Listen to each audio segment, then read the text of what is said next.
Hi friends, welcome to Tamil cook vlogs. இன்றைக்கி நம்ம வீடியோவில் சூப்பரான லஞ்ச் பாக்ஸ் ரெசிபி தாங்க பார்க்க போகிறோம்.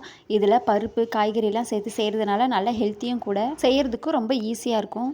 நீங்கள் நம்ம சேனல் இப்போ தான் ஃபஸ்ட் டைம் பார்க்குறீங்கன்னா இந்த வீடியோக்கு லைக் பண்ணிட்டு மறக்காமல் நம்ம சேனலை சப்ஸ்கிரைப் பண்ணி வச்சுக்கோங்க. வாங்க இப்போ வீடியோக்குள்ளே போகலாம். ஃபஸ்ட்டு இந்த ரெசிபி செய்ய பருப்பு ஊற வச்சிடலாம். அது கடலை பருப்பு நான் 100 கிராம் எடுத்துருக்கிறேன். ஒரு பவுலில் சேர்த்துடலாம். இது கூடவே நான் தோரம் பருப்பு 2 டேபிள் ஸ்பூன் போல் எடுத்துருக்கிறேன். இந்த கப்பில் மெஷர்மெண்ட் பண்ணி எடுத்துருக்கிறேன். நீங்கள் எந்த கப்பில் வேணால் எடுத்துக்கலாம். 2 டேபிள் ஸ்பூன் தோரம் பருப்பு சேர்த்துடலாம். சேர்த்துட்டு இந்த பருப்பு நல்லா மூழ்கிற அளவுக்கு தண்ணி சேர்த்துடலாம்.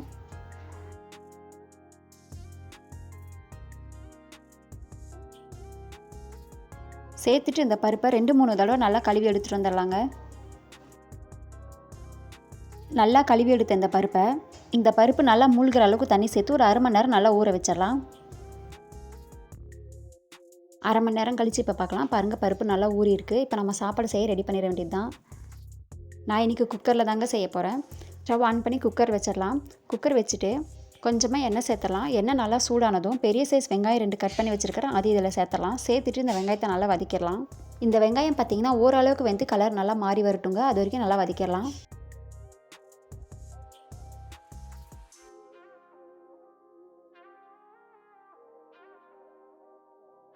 வெங்காயம் வதங்கும் போதே கொஞ்சமாக பட்டை லவங்க ஏலக்காய் சேர்த்துடலாம். சேர்த்துட்டு இதையும் நல்லா வதக்கிடலாம்.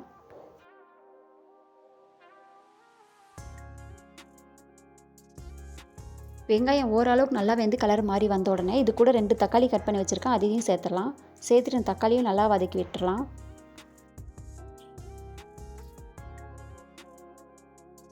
தக்காளி சீக்கிரம் வேகிறதுக்காக கொஞ்சமாக உப்பு சேர்த்துடலாம். கல் உப்பு சேர்த்துட்டு இதையும் நல்லா வதக்கிடலாம். நம்ம கல்லுப்பு சேர்த்துட்டு தக்காளி வதக்கும் போது தக்காளி சீக்கிரமாக வெந்துருங்க. சேர்த்துட்டு இதையும் நல்லா வதக்கி விட்டுடலாம்.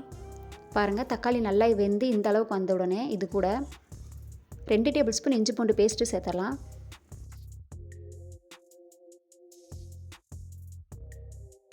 சேர்த்துட்டு இந்த வெங்காயம் தக்காளியோட இந்த இஞ்சி பூண்டு பேஸ்ட்டு நல்லா வதக்கி விட்டுடலாம்.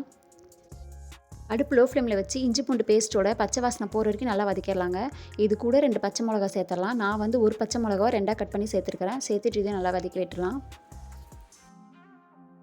நல்லா வதக்கிட்டு ஏதாவது காய் இருந்துச்சுன்னா அதையும் சேர்த்து செய்யலாம். நான் இன்றைக்கி பீன்ஸும் கேரட்டும் தாங்க எடுத்துருக்கிறேன். பீன்ஸ் 1 கப்பு, கேரட் 1 கப்பு சேர்க்க போகிறேன். 2 காயும் சேர்த்துட்டு இந்த இஞ்சி பூண்டு தக்காளி வெங்காயத்தோடு நல்லா வதக்கி விட்டுடலாம். வாசனைக்காய் கொஞ்சமாக கொத்தமல்லி சேர்த்துடலாம். சேர்த்துட்டு இதையும் நல்லா வதக்கிடலாம். ஒரு 2 நிமிஷம் அடுப்பு லோ ஃப்ளேமில் வச்சு இந்த காய் எல்லாத்தையும் நல்லா வதக்கிடலாங்க.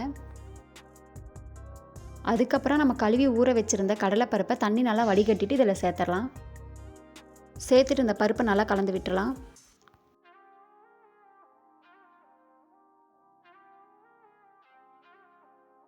பருப்பை கலந்துட்டு இது கூட நம்ம அரிசி சேர்த்துடலாங்க.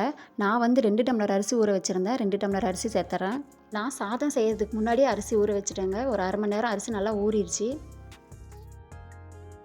அரிசி சேர்த்துட்டு இந்த பருப்போடு இந்த அரிசியை நல்லா கலந்து விட்டுடலாம். கலந்து விடும்போது அடுப்பு லோ ஃப்ளேமில் வச்சு கலந்து விட்டுடலாங்க. நம்ம தண்ணி இன்னும் சேர்க்கலை, அதனால அடி பிடிக்கிறதுக்கான வாய்ப்பு இருக்குது. அதுக்காக லோ ஃப்ளேமில் வச்சு நம்ம கலந்து விட்டுடலாம். வீடியோ பார்க்குற ஃப்ரெண்ட்ஸ், நம்ம சேனல் இன்னும் சப்ஸ்கிரைப் பண்ணலன்னா சப்ஸ்கிரைப் பண்ணிட்டு பாருங்கள். அரிசி பருப்பெல்லாம் சேர்த்ததுக்கப்புறமா நம்ம அளவு தண்ணி சேர்த்துடலாங்க. நான் வந்து 2 டம்ளர் அரிசிக்கு 4 டம்ளர் தண்ணி சேர்த்துக்கிறேன். 2 பருப்புமே சேர்த்து 1 டம்ளர் வந்துச்சுங்க. அதுக்கு ஒரு 2 டம்ளர் தண்ணி, மொத்தமாக நான் 6 டம்ளர் தண்ணி சேர்த்துருக்கேங்க. சேர்த்துட்டு நல்லா கலந்து விட்டுடலாம். நான் வந்து பச்சரிசியில் செய்யலை, நம்ம டெய்லியுமே சாப்பாட்டுக்கு யூஸ் பண்ணுற சாதா அரிசி தாங்க எடுத்துருக்கிறேன். தண்ணிலாம் சேர்த்துட்டு நல்லா கலந்து விட்டுடலாம். நல்லா கலந்துட்டு இது கூட 1 டேபிள் ஸ்பூன் மஞ்சள் தூள் சேர்த்துடலாங்க. சேர்த்துட்டு நல்லா கலந்து விட்டுடலாம். இந்த ஸ்டேஜில் நம்ம உப்பு செக் பண்ணி சேர்த்துக்கலாம். நம்ம ஏற்கனவே தக்காளி வேகிறதுக்கு உப்பு சேர்த்துருக்குறோம். உப்பு கொஞ்சம் கம்மியாக இருக்குது. தேவையான அளவு உப்பு சேர்த்துட்டு நல்லா கலந்து விட்டுடலாம். கலந்துட்டு குக்கருக்கு மூடி போட்டு 2 விசிலுக்கு நம்ம வேக வச்சு எடுத்துக்கலாங்க. இந்த குக்கரில் 2 விசிலே சாதம் நல்லா வெந்து வந்துடுங்க. நீங்கள் உங்கள் குக்கரில் எத்தனை விசில் விடுவீங்களோ அத்தனை விசில் விட்டு சாதம் நல்லா வேக வச்சு எடுத்துக்கோங்க.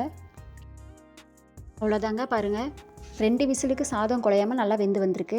நம்ம எப்பயுமே ஒரே மாதிரி லஞ்சு செய்கிறதுக்கு பதிலாக வீட்டில் பருப்பு காய் இருந்துச்சுன்னா நம்ம இந்த மாதிரி டிஃப்ரெண்ட்டாக சாதம் செஞ்சு தரலாங்க. பசங்களும் நல்லா விரும்பி சாப்பிடுவாங்க. இதில் பருப்பெல்லாம் சேர்த்துருக்கிறதுனால நல்லா ஹெல்த்தியும் கூட.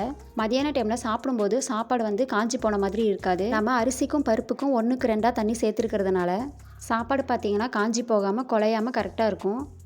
நீங்களும் இதே மெத்தடில் செஞ்சு பார்த்துட்டு உங்களுக்கு எப்படி வந்துச்சுன்னு சொல்லிட்டு எனக்கு கமெண்ட் பண்ணுங்கள். இந்த வீடியோ உங்களுக்கு பிடிச்சிருந்துச்சுன்னா இந்த வீடியோக்கு லைக் பண்ணிட்டு மறக்காமல் நம்ம சேனலை சப்ஸ்கிரைப் பண்ணி வச்சுக்கோங்க.